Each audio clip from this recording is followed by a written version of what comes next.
तो आइए आज बनाते हैं बिल्कुल नमक पारे हलवाई जैसे। जी हाँ, आज हलवाई जैसे नमक पारे हम बनाएंगे घर पर ही, बिल्कुल क्रिस्पी नमक पारे। जिसके लिए हमने ली है 2 कटोरी मैदा। हम एक बड़े बर्तन में करते हैं 2 कटोरी मैदा, उसमें करते हैं नमक स्वाद अनुसार। नमक डालने के बाद उसमें डालेंगे अजवाइन, 1 चम्मच अजवाइन क्रश करके।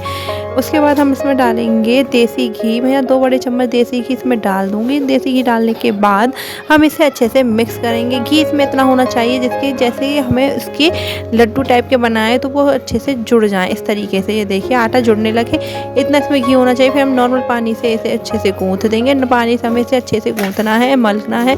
मल कर ही आटे को गूँथें। आटे को अच्छे से मलकर गूँथना है, उसे अच्छे से मलना है, तभी हमारे नमक पारे क्रिस्पी बन पाएंगे। तो आटे को गूँथते वक्त हमें ध्यान रखना है कि हमें इसे अच्छे से मलते रहना है।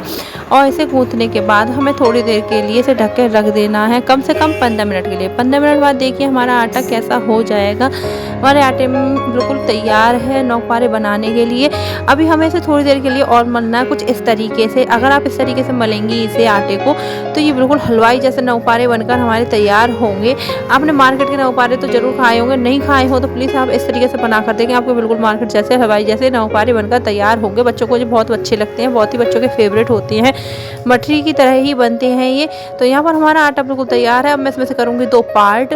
मैं इतने आटे में से 2 कटोरी आटे में से 2 पार्ट करके ही इसके नमक पारे बनाऊँगी। तो अब इसकी बनाएंगे एक लोई बनाएंगे। हम इसे लोई को भी बनाते वक्त इसे मलेंगे। इसे मलना ज़्यादा ज़रूरी है, इसमें मैं ज़्यादातर इस आटे को मला ही है। इसे मलने के बाद लोई बनाने के बाद हम इसकी बड़ी सी पूड़ी बेलेंगे। हमें इसकी पूड़ी इतनी बड़ी बेलनी है जब तक ये पतली ना हो जाए बेल के। ये आटा थोड़ा बेलने मैदा का आटा बेलने में थोड़ा परेशान करता है, इसे जितना ज़्यादा बेलोगे उतना ही छोटा होता चला जाता है। इसकी पूड़ी इतनी ही छोटी होती चली जाती है।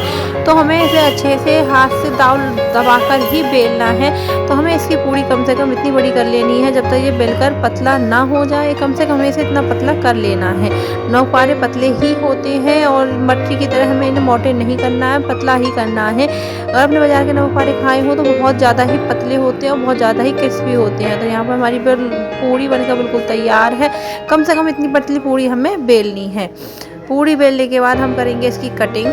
तो हम चाकू से इसकी कटिंग करेंगे। इसकी कटिंग करते समय हमें बिल्कुल एक साइज की लाइंस काटनी है और एक सीधी लाइंस काटने के बाद हमें इसके 3 भाग करने हैं केवल। ये थोड़े बड़े बड़े होते हैं इसलिए हम केवल 3 भाग करेंगे। उसके बाद कढ़ाई मेरी बिल्कुल गर्म हो चुकी थी, मैंने पहले ही रख दी थी गैस पर। तो ये देखिए हमने इसमें नमक पारे डाल दिए। नमक पारे हमें इसमें 1-1 2-2 करके ही डालने, एक साथ नहीं डालनी है और थोड़े थोड़े कर ही सेकनी है। और ये बिल्कुल हल्की गैस पर, बिल्कुल गैस की फ्लेम बिल्कुल हल्की हो, हमें सी पर सेकनी है। ये देखिए मेरे नमक पारे बिल्कुल बनकर तैयार हैं। अगर आप ऐसे आप लोग भी इसी तरीके से इस रेसिपी को बनाएंगे तो आपको बिल्कुल बाजार जैसे नमक पारे बनकर तैयार होंगे। Bye bye.